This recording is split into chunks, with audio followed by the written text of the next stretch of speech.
ಏನ್ ನಡೀತು ಅನ್ನುವಂಥ ವಿಚಾರವನ್ನ ಈ ಆರೋಪಿಗಳೇನಿದ್ದಾರೆ ಈಗ ಒಬ್ಬೊಬ್ಬರಾಗಿನೇ ಬಾಯಿ ಬಿಡುತ್ತಾ ಇದ್ದಾರೆ.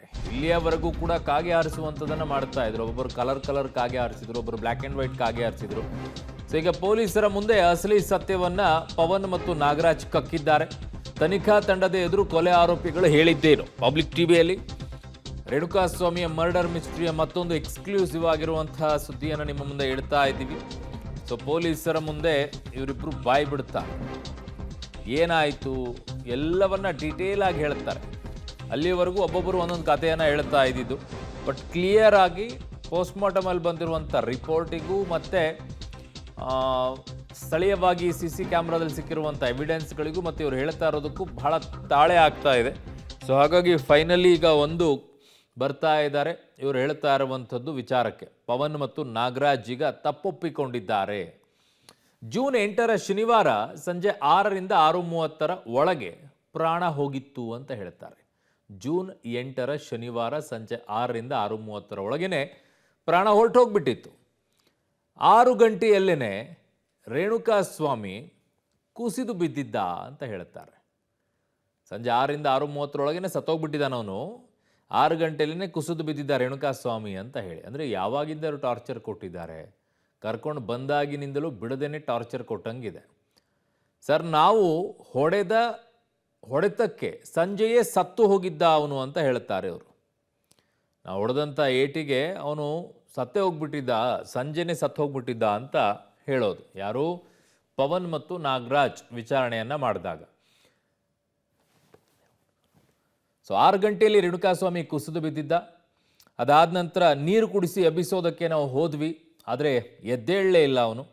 ದರ್ಶನ್ಗೆ ಫೋನ್ ಮಾಡಿದಾಗ ಡಾಕ್ಟರ್ನ ಕರೆಸಿ ಅಂತ ಹೇಳಿದರು. ಸೊ ಗಡಿಬಿಡಿಯಲ್ಲಿ ಇಷ್ಟೆಲ್ಲ ಮಾಡೋ ಹೊತ್ತಿಗೆ ಸ್ವಾಮಿ ಪ್ರಾಣ ಹೊರಟೋಗ್ಬಿಟ್ಟಿತ್ತು ಅಂತ ಹೇಳ್ತಾರೆ.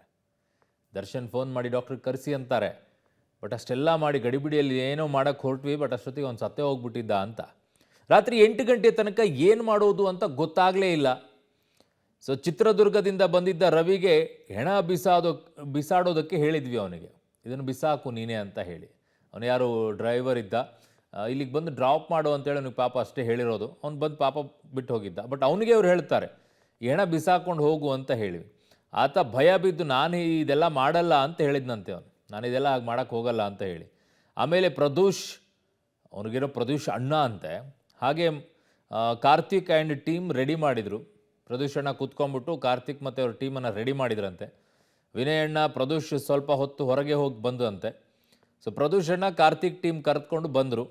ಸೊ ರೇಣುಕಾಸ್ವಾಮಿ ಶವವನ್ನು ತೆಗೆದುಕೊಂಡು ಹೋದರು ಅಂತ ಹೇಳಿ ಪವನ್ ಮತ್ತು ನಾಗರಾಜ್ ಅಲ್ಲಿ ನಡೆದಂಥ ಘಟನೆಯನ್ನು ವಿವರಿಸಿದ್ದಾರೆ, ಹೇಗಾಯಿತು ಏನು ಅಂತ ಹೇಳಿ. ಸೊ ಫೈನಲಿ ಸಂಜೆ 6 ಗಂಟೆ ಅಷ್ಟೊತ್ತಿಗೆ 6ರಿಂದ 6:30 ಸುಮಾರಲ್ಲೇ ರೇಣುಕಾಸ್ವಾಮಿಯ ಸಾವು ಆಗಿ ಹೋಗಿರುತ್ತೆ. ಅದಾದ ನಂತರ 8 ಗಂಟೆವರೆಗೂ ಏನು ಮಾಡಬೇಕು ಅಂತ ತಿಳಿಯೋದಿಲ್ಲ. ಯಾರು ಅವನನ್ನು ಡ್ರಾಪ್ ಮಾಡೋಕ್ಕೆ ಬಂದಿರ್ತಾರೆ ರವಿ ಅನ್ನೋನು, ಅವ್ರಿಗೆ ನೀ ಹೆಣ ಬಿಸಾಕ್ ಹೋಗು ಅಂತ ಹೇಳ್ತಾರೆ. ಅವನು ಒಪ್ಕೊಳ್ಳೋದಿಲ್ಲ. ಅದಾದಮೇಲೆ ಇವರೇ ಏನೋ ರೆಡಿ ಮಾಡ್ಕೊಳ್ತಾರೆ, ಟೀಮನ್ನು ರೆಡಿ ಮಾಡಿ ಎಲ್ಲೋ ಬಿಸಾಕಕ್ಕೆ ಹೋಗ್ತಾರಂತೆ. ಎಲ್ಲಿ ಹೋಗ್ತಾರೆ ಅಂತ ಅವ್ರಿಗೆ ಗೊತ್ತಿರೋದಿಲ್ಲ. ನನ್ನ ಸಹೋದ್ಯೋಗಿ ಈಗ ಕ್ರೈಮ್ ಬ್ಯೂರೋ ಹೆಡ್ ಆಗಿರುವಂಥ ಮುರಳೀಧರನ ಸಂಪರ್ಕಕ್ಕೆ ಸಿಗ್ತಾ ಇದ್ದಾರೆ. ಮುರಳಿ, ಕರೆದುಕೊಂಡು ಬಂದು ಕೆಲವೇ ಹೊತ್ತಿನಲ್ಲೇ ಇವನು ಸಾಯೋ ಮಟ್ಟಕ್ಕೆ ಹೊಡೆದಿದ್ದಾರೆ ಅನ್ನೋದಂತೂ ಕನ್ಫರ್ಮ್ ಆಗ್ತಾ ಇದೆ ಇವರ ಹೇಳಿಕೆ ಮೂಲಕವಾಗಿ, ಅಲ್ವಾ ಮುರಳಿ? ಖಂಡಿತ ಅರುಣ್, ಯಾಕಂದ್ರೆ ಇಡೀ ಪ್ರಕರಣಕ್ಕೆ ಸಂಬಂಧಪಟ್ಟಂತೆ ಯಾವ್ಯಾವ ಸಂದರ್ಭದಲ್ಲಿ ಯಾವ್ಯಾವ ಘಟನಾವಳಿಗಳು ನಡೀತು ಎಲ್ಲಾದ್ರ ಬಗ್ಗೆನೂ ಕೂಡ ಪ್ರತ್ಯೇಕವಾಗಿ ಪ್ರತಿಯೊಬ್ಬ ಆರೋಪಿಗಳು ಕೂಡ ಹೇಳಿಕೆಗಳನ್ನ ಕೊಡ್ತಾ ಹೋಗ್ತಾರಂಥದ್ದು. ಯಾಕಂದ್ರೆ ಚಿತ್ರದುರ್ಗದಿಂದ ಪಿಕಪ್ ಮಾಡ್ದಿಂದ ಹಿಡಿದು ಮತ್ತೆ ಆತನ ಮೃತದೇಹವನ್ನ ಬಿಸಾಡೋ ತನಕ ಮತ್ತು ಪೊಲೀಸರ ಮುಂದೆ ಶರಣಾಗತರಾಗೋ ತನಕನೂ ಕೂಡ ಒಂದಷ್ಟು ಮಾಹಿತಿಗಳು ಸಿಗ್ತಾ ಇರೋಂಥದ್ದು. ಯಾಕಂದ್ರೆ ಪ್ರತ್ಯೇಕವಾಗಿ ಹೇಳಿಕೆಗಳನ್ನ ಕೊಡ್ತಾ ಇದ್ದಾರೆ. ಅಂದ್ರೆ ಚಿತ್ರದುರ್ಗದಿಂದ ಆತನನ್ನ ಪಿಕಪ್ ಮಾಡ್ಕೊಂಡು ಕರ್ಕೊಂಡು ಬಂದು ಇಲ್ಲಿಗೆ ಶೆಡ್ನಲ್ಲಿ ಇರಿಸುವಂಥದ್ದು. ಶೆಡ್ನಲ್ಲಿ ಆತನಿಗೆ ಮಾರಣಾಂತಿಕವಾಗಿ ಹಲ್ಲೆಯನ್ನ ಮಾಡ್ತಾರೆ. ಮಾರಣಾಂತಿಕವಾಗಿ ಹಲ್ಲೆ ಮಾಡಿದ ಬಳಿಕ ನಿರಂತರವಾಗಿ ಹಲ್ಲೆಯನ್ನ ಮಾಡ್ತಾ ಇರುವಂತದ್ದು. ಸಂಜೆ 6 ಗಂಟೆಗೆ ಶನಿವಾರ ಸಂಜೆ 6 ಗಂಟೆಗೆ ಆತ ಸಾವು ಸಂಭವಿಸ್ತದೆ. ಯಾಕೆಂದ್ರೆ ಆತನಿಗೆ ಮಾರಣಾಂತಿಕವಾಗಿ ಹಲ್ಲೆ ಮಾಡಿದ್ರು, ತಲೆಗೆ ತೀವ್ರತರವಾದ ಒಂದು ಪೆಟ್ಟು ಬಿದ್ದಿತ್ತು. ಆ ಸಂದರ್ಭದಲ್ಲಿ ಆತ ಸಾವನ್ನಪ್ಪಿದ ಬಳಿಕ ಆತನನ್ನ ಎಪ್ಸಲಿಕ್ಕೆ, ಅಂದ್ರೆ ಆತ ಪ್ರಜ್ಞೆ ತಪ್ಪಿದ್ದಾನೆ ಅಂತೇಳಿ ಪರಿಭಾವಿಸ್ಕೊಂಡು ಆತನನ್ನ ಎಪ್ಸಲಿಕ್ಕೆ ಸಾಕಷ್ಟು ಪ್ರಯತ್ನಗಳನ್ನು ಕೂಡ ಮಾಡಿದ್ರು. ಆತ ಅಷ್ಟರೊಳಗಾದ್ರೆ ಉಸಿರನ್ನ ಚೆಲ್ಲಿರ್ತಾನೆ. ಆ ಹಿನ್ನೆಲೆಯಲ್ಲಿ ರಾಘು ಜೊತೆಯಲ್ಲಿ ಬಂದಂತ ರವಿ, ಅಂದ್ರೆ ಇಟಿಒಸ್ ಕಾರ್ ಏನಿತ್ತು, ಇಟಿಒಸ್ ಕಾರ್ನ ಕರ್ಕೊಂಡು ಬಂದಂತ ಡ್ರೈವರ್ ಏನಿದೆ, ಡ್ರೈವರ್ಗೆ ಒಂದು ಮಾಹಿತಿಯನ್ನ ಕೊಡ್ತಾರೆ. ಮಾಹಿತಿಯನ್ನು ಕೊಟ್ಟು ಈಗ ಅದು ಸರಿಸುಮಾರು ಶನಿವಾರ ರಾತ್ರಿ 8 ಗಂಟೆಗೆ ಅದು ಆಗುವಂಥದ್ದು. ಇನ್ನು ಮೃತದೇಹವನ್ನು ತೆಗೆದುಕೊಂಡು ಹೋಗಿ ಬಿಸಾಡ್ಬಿಡು, ನಿನಗೆ ಏನು ಮಾಡಬೇಕು ಅದನ್ನು ನಾವು ನೋಡ್ಕೊಳ್ತೀವಿ ಅಂತೇಳಿ ಆತನಿಗೆ ಒಂದು ಆಫರ್ ಅನ್ನು ಕೂಡ ಕೊಡ್ತಾರೆ. ಆತ ಯಾವಾಗ ಆ ರೀತಿಯ ಆಫರ್ ಅನ್ನು ಒಪ್ಕೊಳ್ಳಲ್ಲ, ನಾನು ಈ ರೀತಿಯೆಲ್ಲ ಮಾಡೋದಿಲ್ಲ, ಆತ ಸತ್ತಿದ್ದಾನೆ ಅಂದ ತಕ್ಷಣ ನಾನು ಡೆಡ್ ಬಾಡಿಯನ್ನು ತೆಗೆದುಕೊಂಡು ಹೋಗಿ ಬಿಸಾಡ್ಲಿಕ್ಕೆ ಸಾಧ್ಯ ಇಲ್ಲ ಅಂತೇಳಿ ಬೆಳಗಿನ ಜಾವ ಆತ 4 ಗಂಟೆ ಸಂದರ್ಭದಲ್ಲಿ ಆತನಿಗೆ ಕೊಡಬೇಕಾದಂಥ ಬಾಡಿಗೆ ಹಣ ಏನಿತ್ತು ಅಂದ್ರೆ ಅದನ್ನ ಬಾಡಿಗೆ ಕಾರನ್ನ ಮಾಡ್ಕೊಂಡು ಬಂದಿದ್ದಂಥದ್ದು. ಆ ಬಾಡಿಗೆ ಹಣ ಏನಿತ್ತು, ಬಾಡಿಗೆ ಹಣವನ್ನು ತೆಗೆದುಕೊಂಡು ಹೊರಟು ಹೋಗ್ತಾನೆ.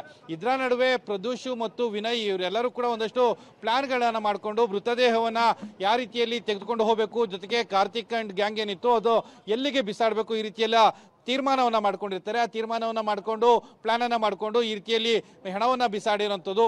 ಅಂದ್ರೆ ಶನಿವಾರ ಸಂಜೆ 6 ಗಂಟೆಗೆ ಸಾವು ಸಂಭವಿಸುತ್ತೆ. 8 ಗಂಟೆಗೆ ಮೃತದೇಹವನ್ನ ತೆಗೆದುಕೊಂಡು ಹೋಗ್ಲಿಕ್ಕೆ ರವಿಗೆ ಆಫರ್ ಅನ್ನ ಕೊಡ್ತಾರೆ. ರವಿ ಯಾವಾಗ ಅದನ್ನ ಸಂಪೂರ್ಣವಾಗಿ ನಿರಾಕರಣೆ ಮಾಡ್ತಾರೆ. ಅದಾದ ಬಳಿಕ ಪ್ರದೂಷ್ ಮತ್ತು ವಿನಯ್, ಕಾರ್ತಿಕ್ ಅಲಿಯಸ್ ಕಪ್ಪೆ ಗ್ಯಾಂಗ್ ಏನಿತ್ತು ಆ ಗ್ಯಾಂಗ್ ಅನ್ನ ಸೆಟ್ಲ್ ಮಾಡುವಂಥದ್ದು. ಅಂದ್ರೆ ತಲಾ 5-5 ಲಕ್ಷ ಹಣವನ್ನ ಈಗ ಕೊಡ್ತೀವಿ ಮತ್ತು ಕೋರ್ಟ್ನ ಪ್ರಕರಣಗಳೇನಿತ್ತು ಅದನ್ನೆಲ್ಲ ಕೂಡ ನಾವು ನಿಮ್ಗೆ ನೋಡ್ಕೊಳ್ತೀವಿ ಮತ್ತು ಜಾಮೀನು ಕೊಡ್ಲಿಕ್ಕೆ ಎಲ್ಲ ರೀತಿಯ ವ್ಯವಸ್ಥೆನೂ ಕೂಡ ಮಾಡ್ಕೊಡ್ತೀವಿ ಅಂತೇಳಿ ಕೂಡ ಒಂದು ಹೇಳಿಕೆಯನ್ನ ಕೊಟ್ಟಿದ್ರು. ಆ ಹಿನ್ನೆಲೆಯಲ್ಲಿ ಕಾರ್ತಿಕ್ ಅಂಡ್ ಗ್ಯಾಂಗ್ ಹೆಣವನ್ನ ತೆಗೆದುಕೊಂಡು ಹೋಗಿ ಎಲ್ಲಿ ಬಿಸಾಡಿದ್ರು ಇದೆಲ್ಲದ್ರ ಬಗ್ಗೆ ಕೂಡ ಈಗ ತಪ್ಪೊಪ್ಪಿಗೆಯನ್ನ ಮಾಡ್ಕೊಂಡಿರುವಂಥದ್ದು. 6 ಗಂಟೆಯಿಂದ ಸಂಜೆ 6 ಗಂಟೆಯಿಂದ ಶನಿವಾರ ಸಂಜೆ 6 ಗಂಟೆಯಿಂದ ಭಾನುವಾರ ಬೆಳಗ್ಗೆ ಜಾವ 3:30 ತನಕ ನಡೆದಂತ ಘಟನಾವಳಿ ಏನಿತ್ತು, ಘಟನಾವಳಿಗಳಿಗೆ ಪೂರಕವಾದ ಎಲ್ಲಾ ಸಾಕ್ಷಿಗಳನ್ನು ಕೂಡ ಈಗ ಪೊಲೀಸರು ಕಲೆ ಹಾಕಿರುವಂಥದ್ದು. ಅರುಣ್. ಓಕೆ ಮುರಳೀಧರ್, ನಿಮ್ಮೆಲ್ಲ ಮಾಹಿತಿಗೆ ಧನ್ಯವಾದಗಳು.